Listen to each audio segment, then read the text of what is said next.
मैं होटल की इमारत में दाखिल हुआ तो इस्तकबालिया पर एक अधेड़ उम्र अहलकार शायद रुखसत होने वाले घराने का हिसाब किताब कर रहा था। मैंने उसके कदरे कम उम्र साथी को मुतवज्जे किया और गुजराती में कहा, मेरा नाम रोशन लाल सूतवाला है, बम्बई से आया हूँ। मेरे ट्रैवल एजेंट ने यहाँ मेरे लिए कमरा बुक करवा रखा है। वो मेरा नाम सुनकर चौंका और फिर पुरजोश लहजे में मेरा खैर मकदम किया और रजिस्ट्रेशन कार्ड मेरी तरफ बढ़ाते हुए कमरे का यौमिया किराया बताने लगा। मैंने कार्ड का नाम का खाना पुर करते हुए कहा, किराए का कोई प्रॉब्लम नहीं है, कमरा तो अच्छा है ना लड़के, मुझे बदलना तो नहीं पड़ेगा। उसने यकीन दिलाया कि कमरा बुक करवाने की फरमाइश पर उन्होंने होटल के सबसे अच्छे कमरों में से एक मेरे लिए मुख्तस किया है। फर्जी पता और आमद का मकसद दर्ज करके कयाम के दौरानिये के खाने में 3 दिन लिखकर नीचे अंग्रेजी में रोशन लाल के दस्तखत सब्त कर दिए। फिर मैंने गंभीर लहजे में पूछा, गुस्ल खाने में बाथ टब है ना?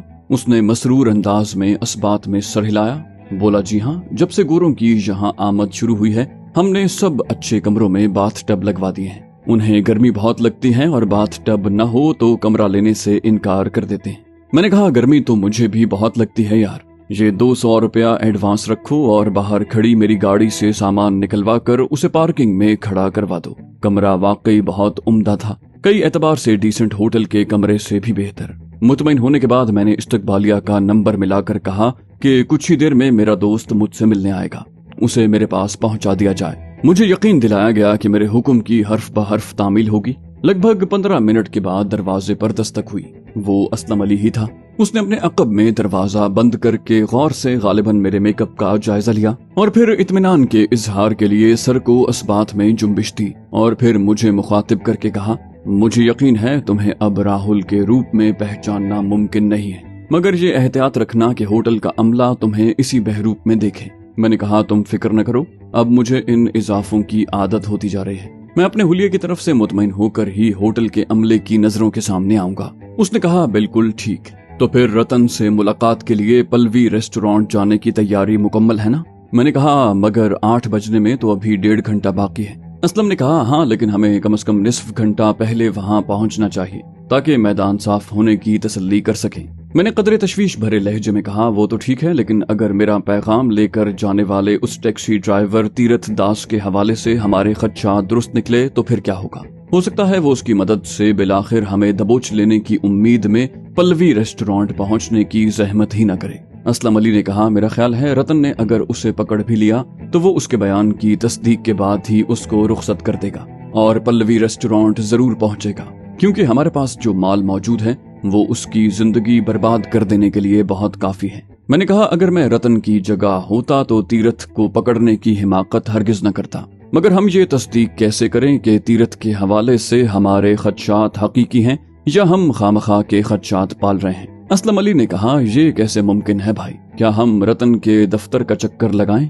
मैंने नफी में सर हिलाया, कहा, मुझे यकीन है कि तीरथ अगर रतन के पास से बखैरियत रुखसत होने में कामयाब हो गया तो वो सीधा नीरज सेठ के गिराज का रुख करेगा। उसके पास भारी रकम है जिसे वो घर ले जाने और रात भर उसकी रखवाली का दर्द सर मोल नहीं लेगा। वो ये अमानत जल्द से जल्द उसके असल मालिक तक पहुंचाने की कोशिश करेगा। उसकी टैक्सी भी नीरज सेठ के गिराज में खड़ी है। वो नीरज सेठ से हिसाब बेबाक करने के बाद अपनी टैक्सी हासिल करेगा और हो सकता है वो चंद घंटे मजीद कमाई का सोचे।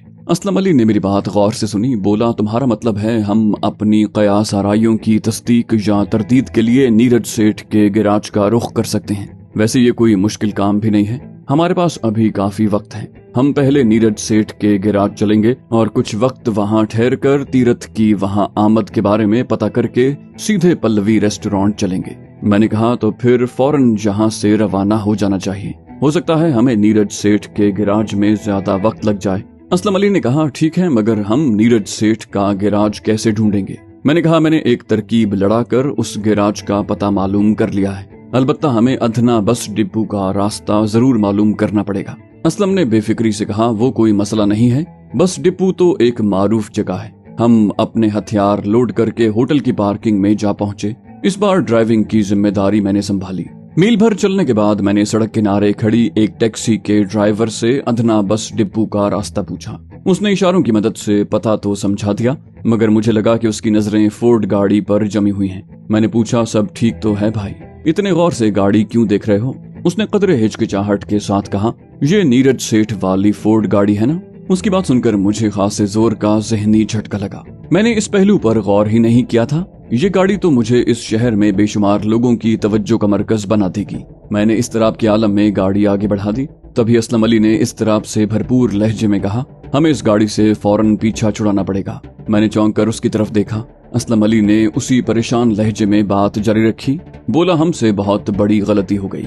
अगर तीरथ वाकई रतन के शिकंजे में फंस गया है तो वो अपनी बेगुनाही साबित करने के लिए तुम्हारे बारे में ज्यादा से ज्यादा मालूमात मुहैया करने की कोशिश करेगा, और मुझे यकीन है कि उसका सबसे ज्यादा जोर इस बात पर होगा कि उसने तुम्हें नीरज सेठ से फोर्ड गाड़ी दिलवाई है, क्योंकि वो अपने इस दावे की बाआसानी तस्दीक भी करवा सकता है। उसकी बात मुझे पहले ही जुमले में समझ में आ गई थी। उसका खदशा बिल्कुल दुरुस्त था। मैंने गाड़ी की रफ्तार कम करते हुए कहा, तुम ठीक तो कह रहे हो असलम भैया, ये खूबसूरत गाड़ी हमारे लिए एक चलता फिरता फंदा बन सकती है। हमें फौरन इससे पीछा छुड़ाना चाहिए। हमारी खुशकिस्मती है कि हमें अदना बस डिपो के गिरदोनिवाह में पहुंचने से पहले ही खतरे का इदराक हो गया, वरना इस इलाके में तो शायद सैकड़ों लोग इस गाड़ी को पहचानते होंगे। असलम ने कहा, हाँ ऐसा करो, तुम सड़क पर अगले चौराहे से गाड़ी बाएं तरफ मोड़ लो। हम इसे किसी सुनसान जगह छोड़कर रफू चक्कर हो जाएंगे। बल्कि मेरा ख्याल है तुम अब नीरज सेठ के गिराज की तरफ जाने का इरादा ही तर्क कर दो तो अच्छा है। मैंने कहा, तुम्हारी पहली बात तो दुरुस्त है, मगर मेरा ख्याल है गिराज का जायजा लेने में कोई हर्ज नहीं। गाड़ी छोड़ने के बाद इसके जरिए हमारी शनाख्त का कोई खतरा नहीं रहेगा। हम इस गाड़ी और तीरथ दास दोनों से लाताल्लुक होकर वहां पहुंचेंगे। असलम ने नीम दिली के साथ कहा, अच्छा भाई, जैसे तुम बेहतर समझो।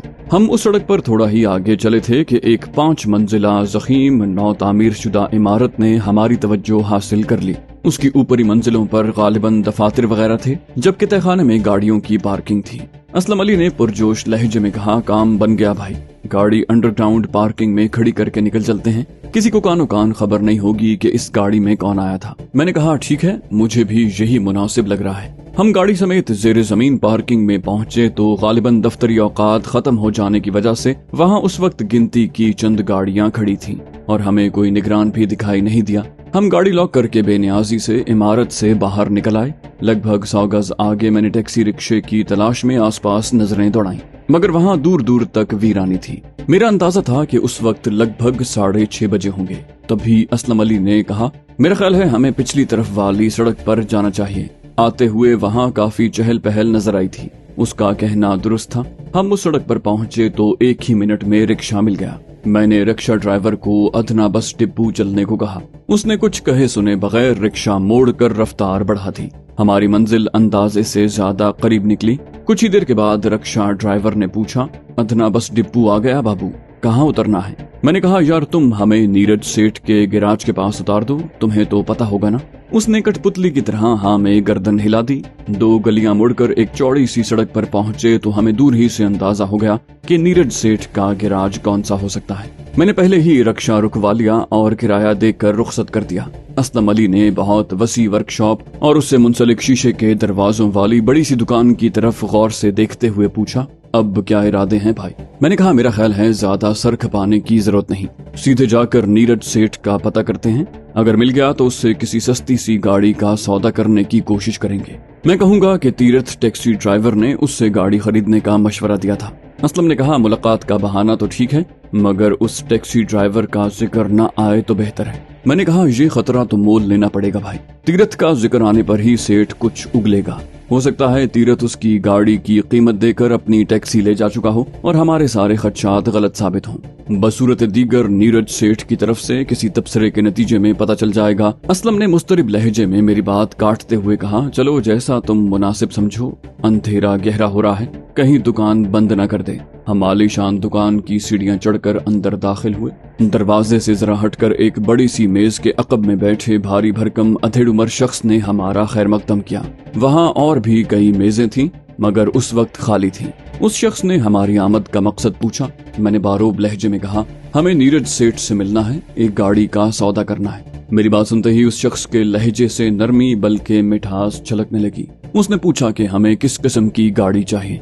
मैंने कदरे रूखे लहजे में कहा, हमें नीरज सेठ से ही बात करनी है सर, अगर वो मौजूद नहीं है तो बता दें, हम कल सुबह आकर उनसे मिल लेंगे। मेरी बात सुनकर उसने जल्दी से कहा, नहीं सरकार, सेठ जी मौजूद हैं, आप अपना पता बता दें, मैं अभी आपको मिलवाता हूँ। मैंने कहा, उन्हें कहो कि मेरा नाम तेज भटनागर है, मैं जलालपुर में चने का व्यापार करता हूँ। वो ताबेदारी से सर हिलाता एक बंद दरवाजे की तरफ बढ़ा और अंदर दाखिल होकर दरवाजा बंद कर लिया।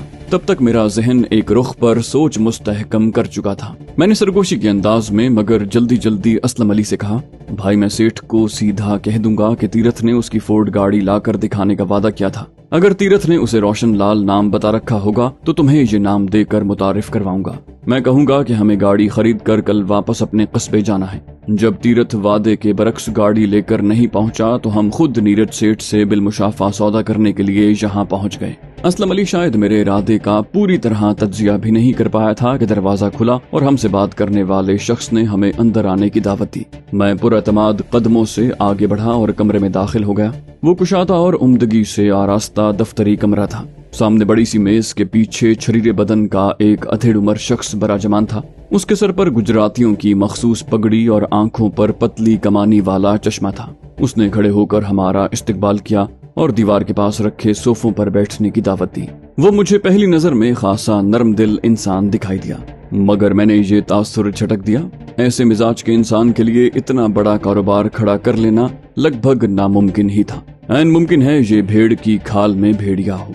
खुदा जाने असलम अली ने उसे देखकर उसकी शख्सियत का क्या तखमीना लगाया था। नीरज सेठ ने अपने मातहत को जाने का इशारा किया और हम दोनों को मुखातिब करके कहा, जी सरकार फरमाइए, आप किस किस्म की गाड़ी खरीदना चाहते हैं। मैंने कहा, सेठ जी आपके नुमाइंदे ने बताया होगा, मैं तेज भटनागर हूँ और जलालपुर में मेरी चनों की आड़त है। मेरा व्यापार अब बड़ौदा और सूरत तक बढ़ गया है और वहाँ आना जाना रहता है, इसलिए मैंने अभी बात यहीं तक की थी कि अचानक बाहर से दो अफराद के आपस में गुस्सीले लहजे में बात करने की आवाज सुनाई थी। मैंने अपनी बात अधूरी छोड़ दी। कोई गरजदार तहक्कुम भरे लहजे में कह रहा था, बकवास बंद करो और अपने सेठ से कहो कि खुफिया पुलिस से हेड कांस्टेबल कुणाल योगेश्वर उससे मिलने आया है। एक अहम मामले में फौरन उससे मालूमात हासिल करनी है। उसका गाहक कुछ देर के बाद इंतजार कर लेगा। ये अल्फाज सुनकर मेरे रगोपे में गोया बिजली की लहर दौड़ गई। मेरा हाथ खुद ब खुद लिबास में पोशीदा बरेटा के दस्ते की तरफ बढ़ने लगा। क्या ये खबीस हमारा ताकुब करते हुए यहाँ पहुँचा है? लगता है कि बराह रास्त तसादुम का वक्त आ गया है। इससे पहले कि मैं और असलम अली कोई रद्द अमल जाहिर करते, नीरज सेठ बौखलाए हुए अंदाज में उठा और तेजी से बाहर लपका। मैंने इस तरह के आलम में असलम अली की तरफ देखा। उसके चेहरे पर भी तशवीश नुमाया थी, मगर उसने गर्दन के इशारे से मुझे अपनी जगह बैठे रहने की हिदायत की। मैंने भी यही मुनासिब समझा, ताहम मेरे कान बाहर होने वाली गुफ्तगू पर लगे हुए थे।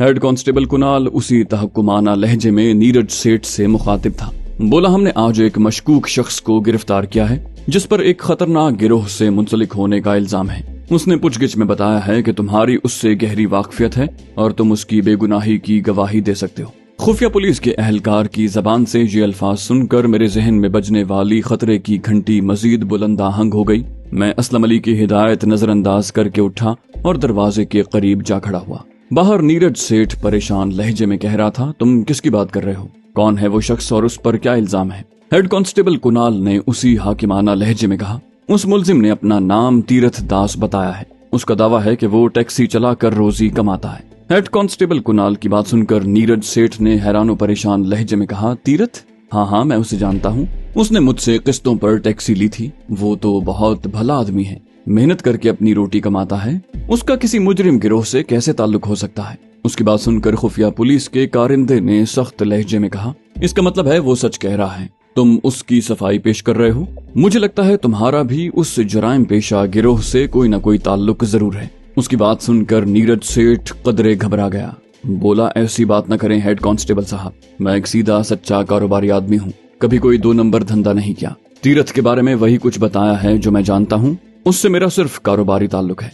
ये सुनकर हेड कांस्टेबल ने तंजिया लहजे में कहा, अच्छा तो तुम्हारा उससे सिर्फ कारोबारी ताल्लुक है, इसीलिए तुमने अपनी फोर्ड गाड़ी उसके जरिए मुजरिमों के पास भिजवाई थी। उसकी ये बात सुनकर नीरज सेठ बाकायदा परेशान हो गया। उसने कमजोर लहजे में कहा, ये ठीक है कि तीरथ ने किसी खरीदार के तवस्सुत से मुझसे मेरी फोर्ड गाड़ी का सौदा करवाया और 3-3.5 घंटे पहले उसे गाड़ी दिखाने ले गया है, मगर मैं उस खरीदार के बारे में कुछ नहीं जानता। हो सकता है तीरथ को भी मालूम ना हो कि वो कोई जराइम पेशा शख्स है।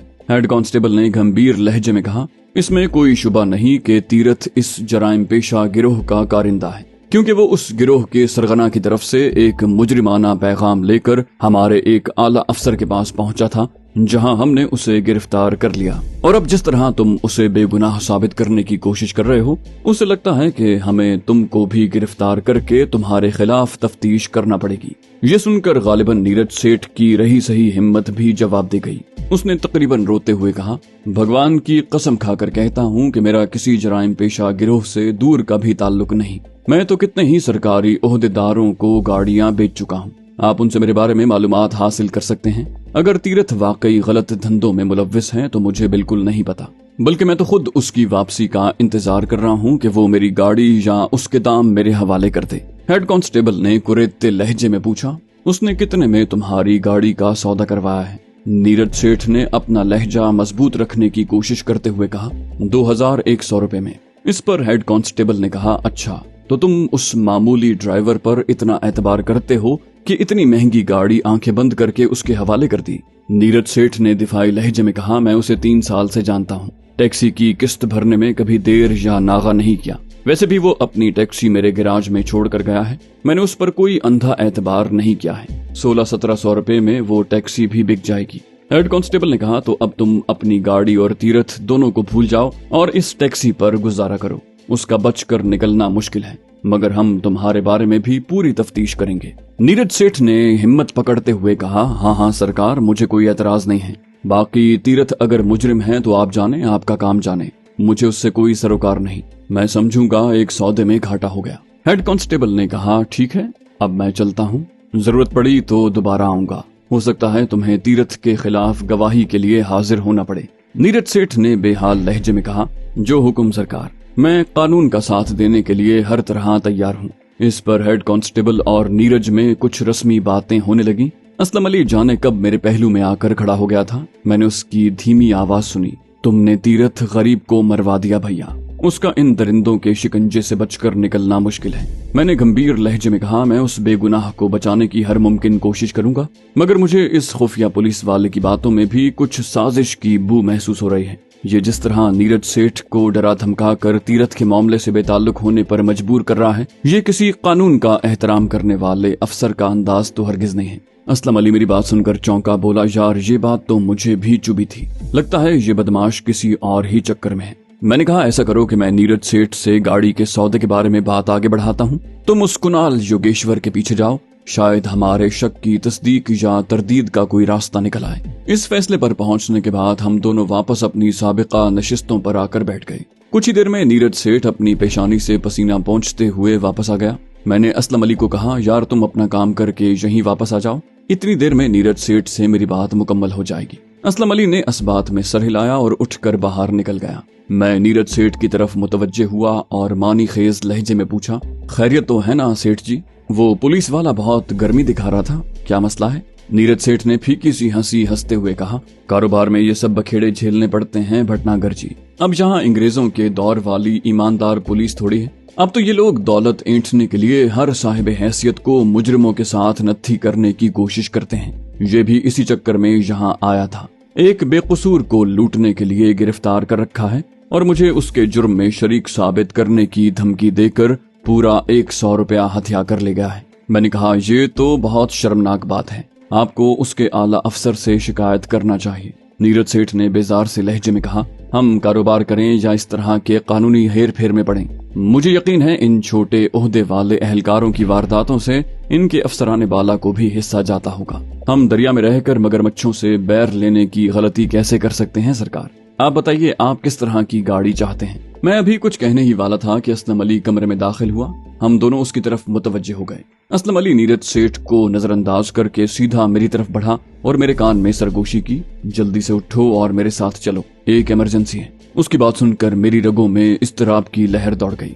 मैंने उठते हुए कहा, सेठ जी, हमें एक इमरजेंसी की वजह से फौरी तौर पर जाना पड़ेगा। हम गाड़ी के सौदे के लिए कल सुबह दोबारा हाजिर हो जाएंगे। नीरज सेठ ने हैरानी और परेशानी से मेरी तरफ देखा। इससे पहले कि वो मजीद कुछ पूछगिछ करता, मैं जय श्री कृष्णा का नारा लगाते हुए उठ खड़ा हुआ और दरवाजे की तरफ चल दिया। असलम अली मेरे पीछे पीछे था। बाहर बराजमान नीरज सेठ के कारिंदे ने हैरानी से हमें देखा, मगर मैं उसे नजरअंदाज करके शीशे वाले दरवाजे से बाहर निकल आया। इससे पहले कि मैं कुछ पूछता, اسلم علی خود ہی شروع ہو گیا، بولا ہمارا شک درست نکلا، وہ ہیڈ کانسٹیبل بہت لمبی گیم کھیلنے کے چکر میں ہے، وہ یہاں سے سیدھا پچھلی گلی میں گیا، میں اس کے پیچھے پیچھے تھا، میں نے گلی کے موڑ سے دیکھ لیا کہ وہاں ایک پولیس جیپ کھڑی ہے جس کا رخ دوسری طرف ہے، نیم تاریکی کی وجہ سے میں اندازہ نہیں لگا سکا کہ جیپ میں پہلے سے کتنے لوگ ہیں۔ ہیڈ کانسٹیبل کنال جیپ کی ڈرائیور سائیڈ پر جا کر میری نظروں سے اوجھل ہو گیا، میں سمجھ گیا کہ وہ اسٹیئرنگ پر موجود کسی شخص سے بات کر رہا ہے۔ اسلم علی ایک ثانیے کا توقف کر کے ایک بار پھر جلدی جلدی بولنے لگا، میں نے سوچا کہ ان کی باتیں سننے کے لیے مجھے خطرہ مول لینا پڑے گا، لہٰذا میں تاریکی کا فائدہ اٹھاتے ہوئے جھک کر آگے بڑھا اور تیزی سے جیپ کے پیچھے جا پہنچا۔ میں وہاں چھپ کر ہیڈ کانسٹیبل کنال اور اس کے ساتھی کی باتیں سننے کی کوشش کر ہی رہا تھا کہ ڈرائیونگ سیٹ پر موجود شخص بھی جیپ سے نیچے اتر آیا۔ میں نے اندازہ لگایا کہ وہ جیپ کے عقب کی طرف ہی بڑھ رہے ہیں، خطرہ سر پر دیکھ کر میں جلدی سے جیپ کے نیچے گھس گیا۔ میرا اندازہ درست نکلا، وہ دونوں جیپ کے پیچھے مجھ سے بمشکل 1.5 گز کے فاصلے پر آ کر کھڑے ہو گئے۔ وہ دونوں دبی دبی آواز میں بات کر رہے تھے، مگر تمام الفاظ کانوں میں نہ پہنچنے کے باوجود میں ان کی گفتگو کا مفہوم بآسانی سمجھ رہا تھا۔ میں نے سنا کہ ہیڈ کانسٹیبل کنال اپنے ساتھی سے کہہ رہا تھا، یہ نیچ ٹیکسی والا سچ بول رہا ہے، یہ واقعی سیٹھ نیرج کی گاڑی کا سودا کرنے گیا تھا۔